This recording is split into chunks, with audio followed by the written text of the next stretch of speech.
इयोबाचं पुस्तक आणि जी सिरीज आपण सुरू केली की देवाच्या लोकांच्या बाबतीत अशा गोष्टी का घडतात, त्याचं कंटिन्युएशन हे आहे. आणि ह्या सर्व प्रश्नांची उत्तरं, बहुतेक प्रश्नांची उत्तर आपल्याला इयोबाच्या पुस्तकात आढळतात.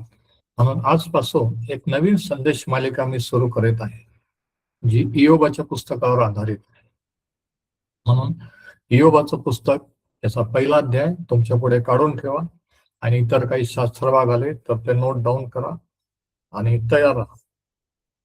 आणि त्यानंतर प्रार्थना केली जाईल आणि जी काही तुमची गरज आहे, जी काही तुमची अपेक्षा आहे, तयार राहा प्रार्थनेच्या वेळेस.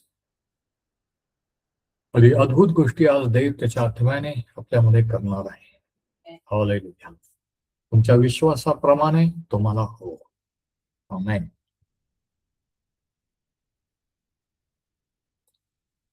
जेव्हा जीवन अन्यायकारक असते, when life seems unfair, हे या संदेश मालिकेचं नाव आहे.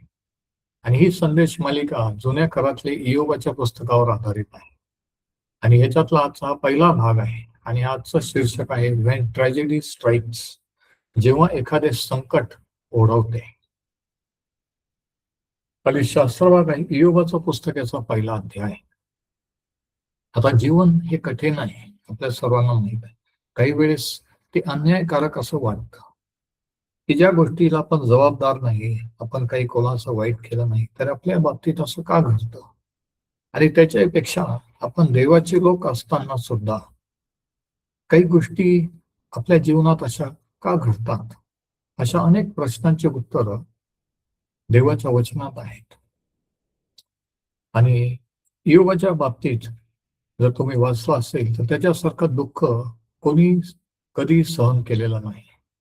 आणि म्हणून अशा व्यक्तीच्या जीवनावरून आणि त्याच्याकडून आणि ज्याची नोंद देवाने त्याच्या वचनात घेतलेली आहे, आपण आजच्यासाठी कोणते महत्वाचे धडे काय शिकू शकतो, देव त्याच्याद्वारे आपल्याला काय शिकू इच्छित आहे, या काही महत्वाच्या गोष्टी आपण पाहणार आहोत. आता उपदेशकाचं पुस्तकाचा 9वा अध्याय आणि याच्या 12व्या वचनामध्ये असं लिहिलेलं आहे, कोणालाही त्याचा मृत्यू समय माहीत नाही.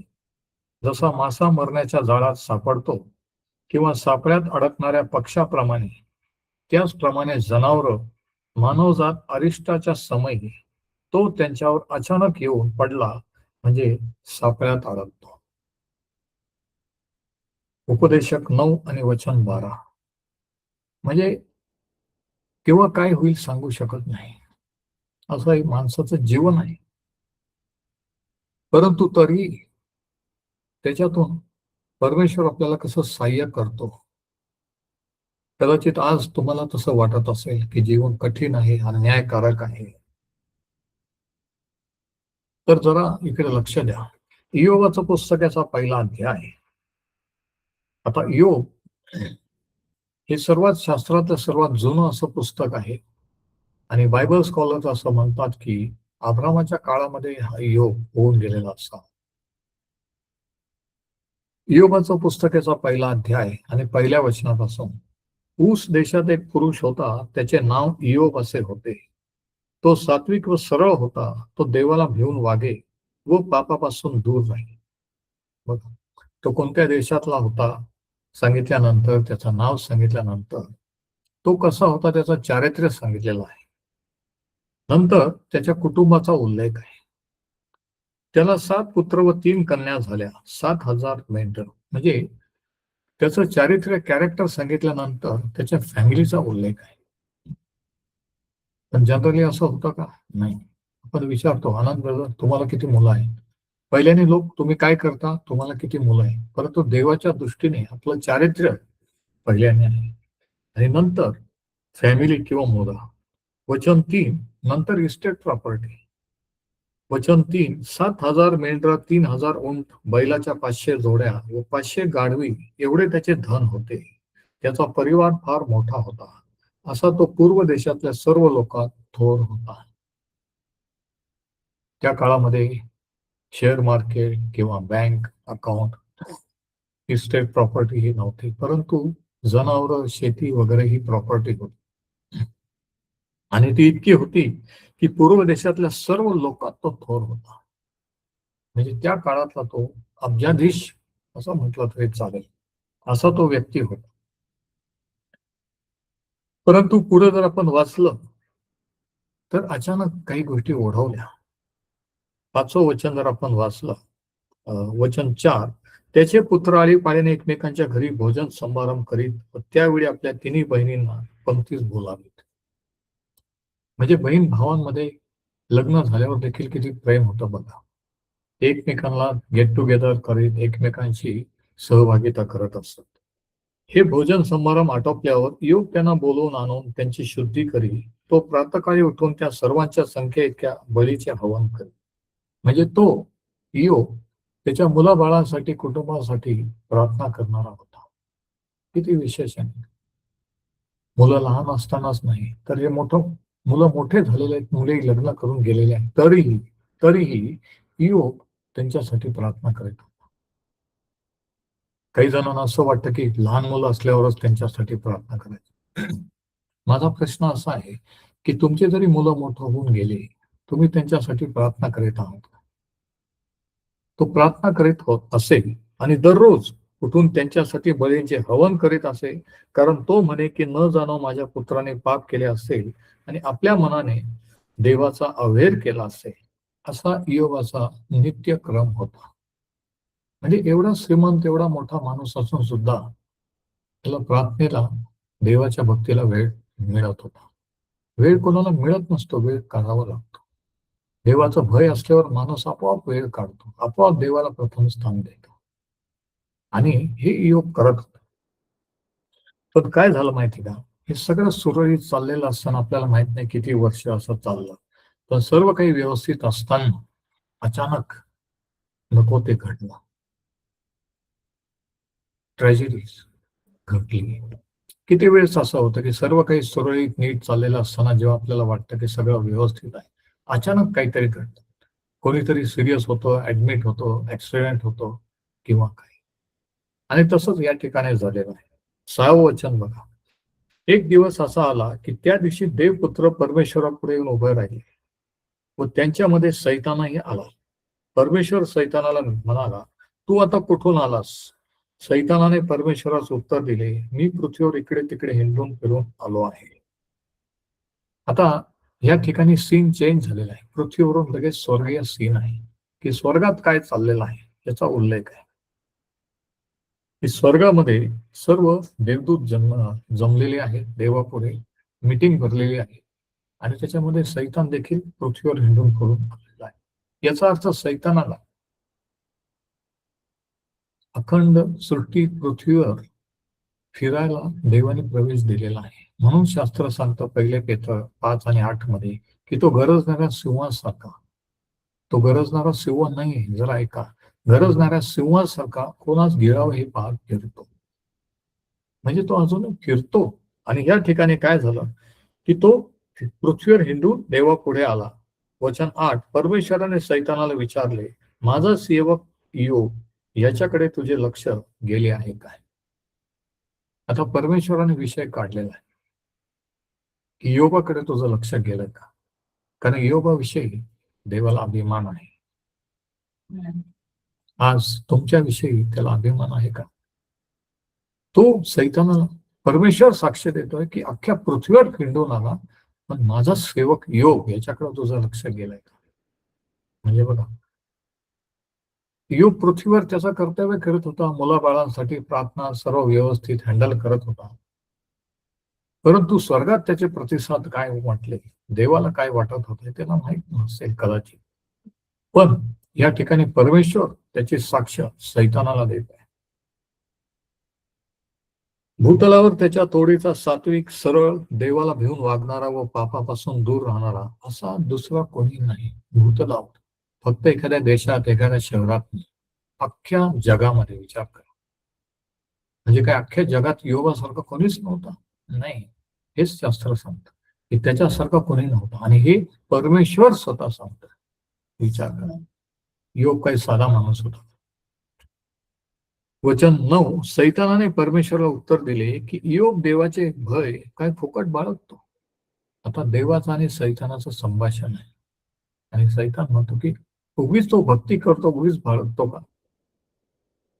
वचन 10, तो त्याचे घर व त्याचे सर्वस्व या भोवती तू कुंपण घातले आहे ना.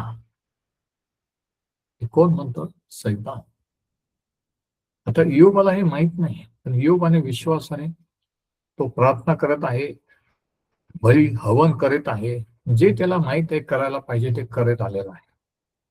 पण त्याला हे माहित नाही की त्याच्या भोवती, त्याच्या घराभोवती आणि त्याच्या सर्व इस्टेट प्रॉपर्टी, जनावर, शेरडा, मेंढ्यांच्या भोवती देवाने कुंपण घातलेलं आहे. आणि हे कोण म्हणतं? सैतान. की तू त्याच्या भोवती कुंपण घातलेलं आहे, तू त्याला सुरक्षित ठेवत आहेस, तू त्याला प्रोटेक्शन देत आहेस, संरक्षण करीत आहे, म्हणून तो भक्ती करतो. किती विशेष आहे, जरा विचार करा. हे अदृश्य गोष्टी आहे. तुम्ही आणि मी त्याची भक्ती करतो, प्रार्थना करतो, पण आपल्या भोवती जर त्या काळात योग आणि त्याच्या सर्वस्वाभोवती कुंपण होतं, तर आज प्रभू येशूच्या रक्ताचं कुंपण किंवा संरक्षण कवच आपल्या भोवती कितीतरी अधिक आहे, नाही का? तरी आपण घाबरतो. तरी विश्वासाचे लोक म्हणतात, काय माहित काय होईल, काय माहित आता काय होतं, माझ्यासाठी प्रार्थना. जर हे माहित असतं ना की प्रभू येशूच्या रक्ताचं संरक्षणाचं कुंपण तुमच्या भोवती आहे, तर तुम्ही कोणालाही कशालाही घाबरणार नाही. कितीही काही झालं तरी तुम्ही डगमगणार नाही, तुम्ही स्थिर राहाल. आणि मग पुढे काय लिहिलेलं, तो त्याचे घर व सर्वस्व या भोवती कुंपण घातले आहेस ना, तू त्याच्या हाताला यश दिले आहे ना. म्हणजे ही जी धन संपत्ती, कोण म्हणतं की धन संपत्ती वाईट आहे? पैसा वाईट नाही, शास्त्र सांगतं पैशाचा लोभ वाईट आहे. पैसा चांगल्या कारणासाठी वापरता येतो, वाईट कारणासाठी पैसा न्यूट्रल आहे.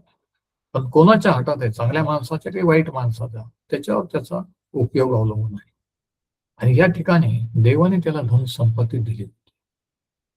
चुकीच्या मार्गाने झटपट श्रीमंत होण्याची घाई करू नका.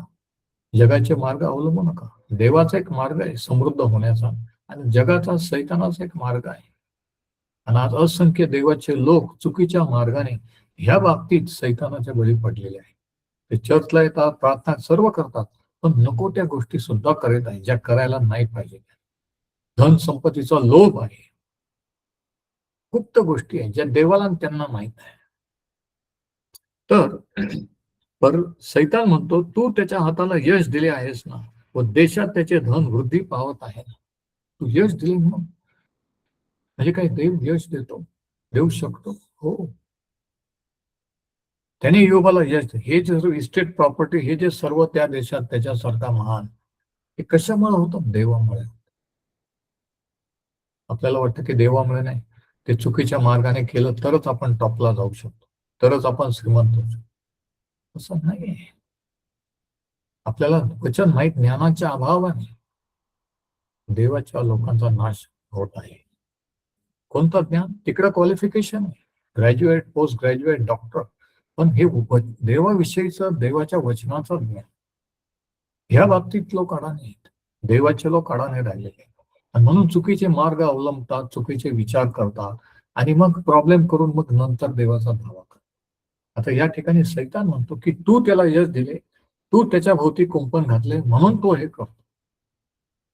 हे सैतानाला माहित आहे, त्याच्या दुरात्म्याला माहित आहे, पण खाली पृथ्वीवर योबाला त्याच्या घराण्याला माहित नाही. पण त्याचा विश्वास आहे, योबाचा देवावर विश्वास आहे, पण ऍक्च्युली देवाने काय केलेलं आहे हे त्याला माहित नाही.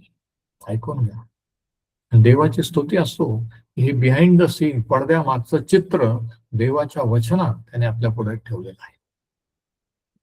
ते विशेष आहे ना. आपण जे डोळ्याला दिसतं तेच पाहतो.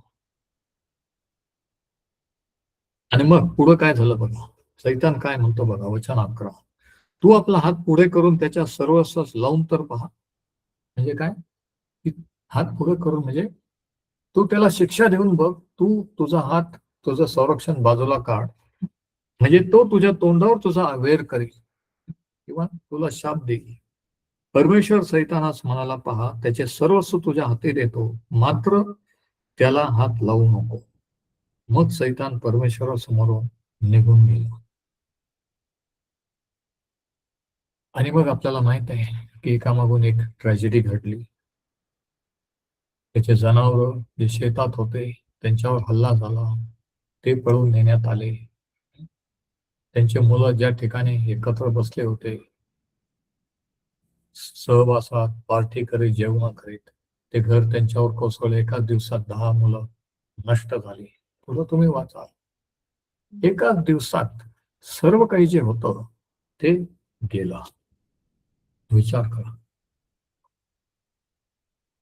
आता या पुस्तकामध्ये 3 महत्वाचे प्रश्न ज्याच्यावर आपण विचार केला पाहिजे तो हा, की ज्यावेळेस आपल्याला आपल्या जीवनात अशा काही अनपेक्षित घटना, ट्रॅजेडीज का घडल्या हे समजत नाही, अशा वेळेस सुद्धा आपण देवावर विश्वास ठेवून राहतो का? दुसरा प्रश्न असा,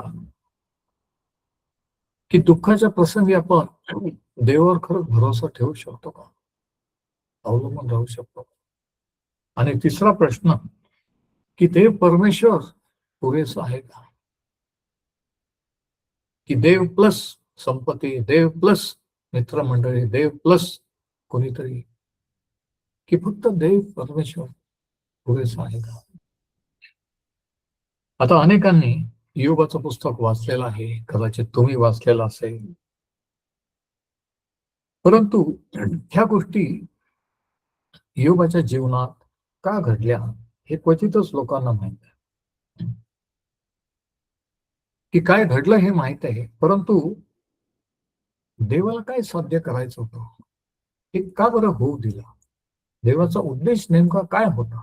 ते सैतानाला परवानगी देण्याची, की तू काही जरी केलं तरी तो मला सोडणार नाही, असं देवाने सैतानाला चॅलेंज केलं. विचार करा.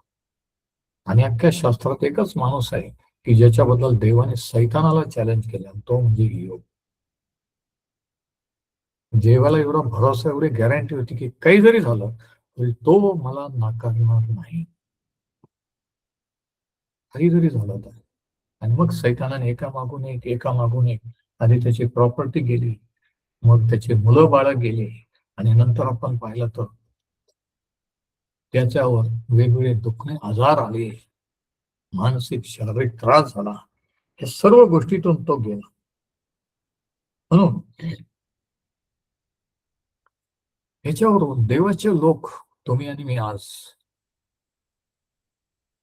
काही महत्वाच्या गोष्टी शिकू शकतो, की आपणही अशा प्रसंगातून जात असताना आपण ते कसं हँडल करावं. आता योग कशातून गेला, काय काय घडलं याच्यापेक्षा त्याचा प्रतिसाद कसा होता, त्याने कसं रिॲक्ट केलं हे महत्वाचं आहे. आणि अशा वेळेस तुम्ही आणि मी कसं रिॲक्ट करतो, कसा प्रतिसाद देतो, हे महत्वाचं असतं. कारण आपल्याला सर्व लोक पाहत असतात, विश्वास ठेवणारे, कामाच्या ठिकाणचे, शेजारचे, हे जर देवाचे आहेत, यांच्या जीवनात जर असं घडल्यावर हे कसं रिॲक्ट करतात? देवाला दोष देतात, देवाकडे वळतात का, देवापासून दूर जातात का, काय करतात? म्हणून आपला रिस्पॉन्स, तुमचा आणि माझा प्रतिसाद अशा वेळेस अत्यंत महत्वाचा असतो. आणि योगाचं पुस्तक आपण अभ्यास करत असताना माझा विश्वास असा आहे की 2 गोष्टी तुमच्या जीवनात परमेश्वर पूर्ण करेल. पहिली गोष्ट ही, की संकटात, परीक्षेत असताना तुम्ही धीर धरायला शिका. आणि दुसरी गोष्ट, दुसरा धडा हा, की जे दुःख संकटातून जात आहेत त्यांना धीर द्यायला आणि उत्तेजन द्यायला शिका. कारण तुम्ही म्हणू शकाल, मी त्याच्यातून गेलो, मला माहित आहे कसं वाटतं, कसं असतं. आता काही जणांना असं वाटतं की योगाचं पुस्तक हे एक कल्पित, एक फिक्शन आहे किंवा काल्पनिक कथा आहे, रिअल नाही आहे. परंतु मी तुम्हाला सांगतो की योग हा खरोखरचा माणूस होता, जो होऊन गेला. आणि याचा उल्लेख शास्त्रात आपल्याला यहेजकेल 14:14 आणि 14:20 मध्ये आढळतो. लिहून घ्या, यहेजकेल 14:14 आणि 14:20 इथे योगाचं नाव आहे. आणि नव्या करारात याकोबाचे पत्र याचा 5वा अध्याय 11 वचन, याकोब 5 आणि 11, याच्यावरून आपल्याला समजतं की योग हा खरोखर होऊन गेला. ती काही कल्पित कथा नाही आहे. की तो खरा मनुष्य होता, त्याचे अनुभव खरे होते, खरे प्रॉब्लेम होते, आणि आपणही अशा खऱ्या प्रॉब्लेम मधून जात असतो. आता युबाला काय झालं, काय काय घडलं हे माहित होतं, परंतु हे का घडलं हे त्याला शेवटपर्यंत कळलं नाही.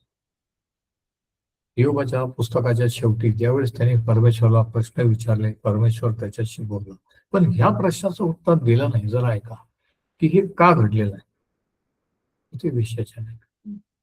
या सर्व गोष्टीतून तो का गेला याचं उत्तर त्याला मिळालं नाही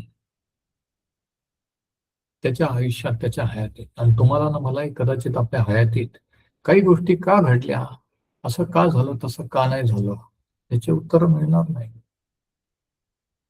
परंतु एक दिवशी त्या अनंत काळात दैवाजवळ गेल्यानंतर आपल्याला त्या गोष्टींचा उलगडा होईल. आणि म्हणून तोपर्यंत आपण धीर धरून विश्वास ठेवून योगाप्रमाणे स्थिर राहिलं पाहिजे.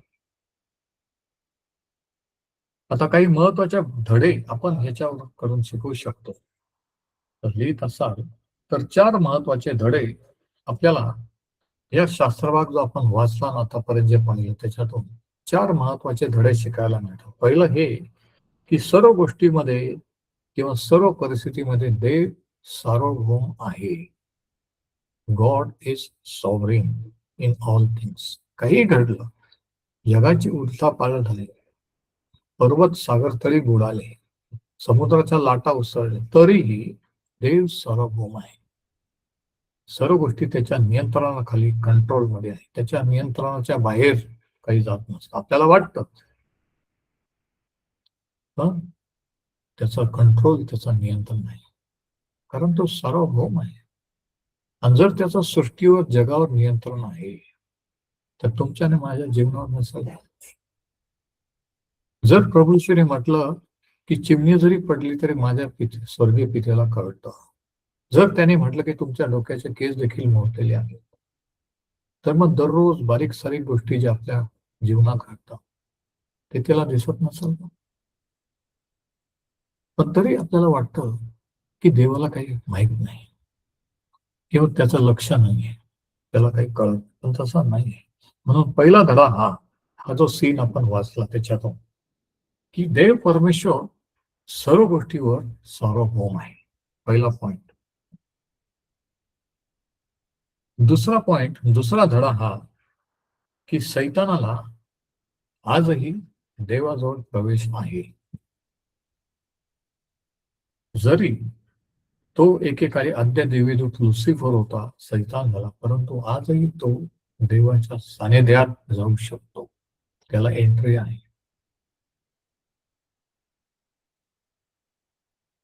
तिसरा महत्वाचा धडा हा की योग हा सात्विक मनुष्य होता, धार्मिक होता, वगैरे वगैरे. त्याच्या काही देवाने दोष काढला नाही, त्याच्यावर दोष लावला नाही. तो परिपूर्ण नव्हता, ऐकून घ्या. तो निष्पाप नव्हता, तो आदामापासूनचा होता, परंतु त्याच्यावर फॉल्ट, त्याच्यावर दोष कोणी लावला नाही, सैतानाने, देवाने. कारण सैतान हा दोष लावणार आहे. सैतान या शब्दाचा अर्थ ऍडव्हर्सरी, विरोधक किंवा दोष लावणारा. आणि म्हणून जे लोक नेहमी फॉल्ट काढतात, चुका काढतात, दोष लावतात, समजून घ्यायचं की ते कोणाच्या अंडर आहेत, कोणाचे लोक आहेत.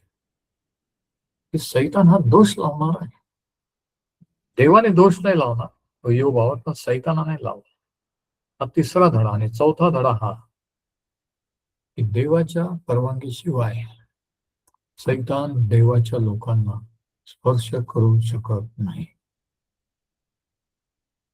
देवाच्या परवानगीशिवाय सैतान देवाच्या लोकांना, तुम्हाला मला, हात लावू शकत नाही.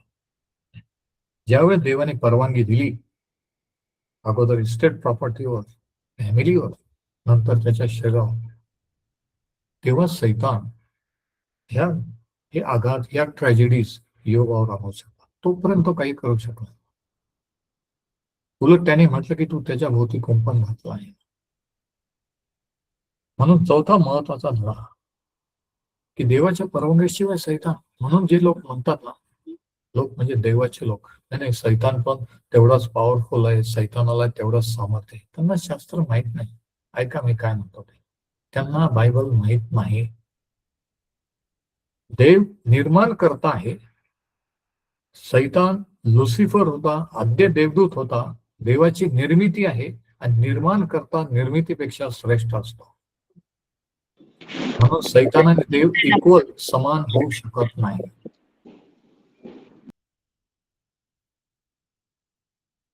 तर देवाचा उद्देश आपल्या जीवनात आपल्याला अशा प्रसंगातून जाऊ देण्याचा काय असतो? रोमकरास पत्र 8:28 मध्ये सांगितलं की देवावर प्रीती करण्यासाठी सर्व गोष्टी त्यांच्या कल्याणासाठी तो घडवून आणतो. मराठीत लिहिले घडतात, पण ओरिजिनल ग्रीक मध्ये लिहिले की देव त्याच्यावर प्रीती करण्यासाठी सर्व गोष्टी त्यांच्या चांगल्यासाठी, भल्यासाठी घडवून आणतो. आपल्याला त्याच्यात चांगलं दिसत नाही, आपल्याला वाटतं हे का झालं, असं नाही व्हायला, तसं व्हायला, देवाने असं नाही तसं करायला पाहिजे, हे आपल्या मानवी बुद्धीला वाटतं. परंतु जे काही होतं त्याच्यातून शेवटी एंड तो चांगला करतो. आणि योगाचा एंड देखील चांगला झालेला आहे. म्हणून आजपासून जर योगाचं पुस्तक वाचलं नसेल तर वाचायला लागा, म्हणजे जसं आपण या पुस्तकाचा अभ्यास करू तुम्हाला नीट समजेल. तर देवाचा उद्देश असतो की आपल्याला देवा समान करणं, प्रभू येशू ख्रिस्तासारखं करणं, आणि त्याचे जे उद्देश, त्याच्या जे योजनाची सिद्धीच करणे. आणि याच्यासाठी काही वेळेस काही गोष्टी तो घडू देण्यासाठी सैतानालाही परवानगी देतो, काही गोष्टी घडू देतो. पण म्हणून ज्यावेळेस आज्ञापालनाचं जीवन जगत असताना तुम्ही अशा कठीण परिस्थितीतून जात असाल आणि समजत नसेल की असं का, तर हे ध्यानात ठेवा, हे कधी विसरू नका की देवाच्या इच्छेशिवाय काही आपोआप घडत नसतं. त्याला माहित आहे काय चाललेलं आहे, उद्या काय होणार आहे, 5 वर्षाने 10 वर्षाने काय होणार आहे. हे ध्यानात ठेवा की त्याला माहिती आहे, त्याला समजतं. आपल्याला जरी नाही समजत तरी त्याला समजत आहे. आणि काही गोष्टी आपल्याला शेवटपर्यंत कळणार आहे, स्वर्गात जाईपर्यंत, की देवाने काही गोष्टी आपल्या जीवनात का घडू दिल्या. परंतु तोपर्यंत योगासारखं आपण म्हटलं पाहिजे की परमेश्वराने दिले, परमेश्वराने काढून घेतले किंवा नेले, परमेश्वराचं नाम धन्यवादित असो. आज आपण इथेच थांबू. ही संदेश मालिका सुरू राहील. परमेश्वर हे वचन आशीर्वादित करो.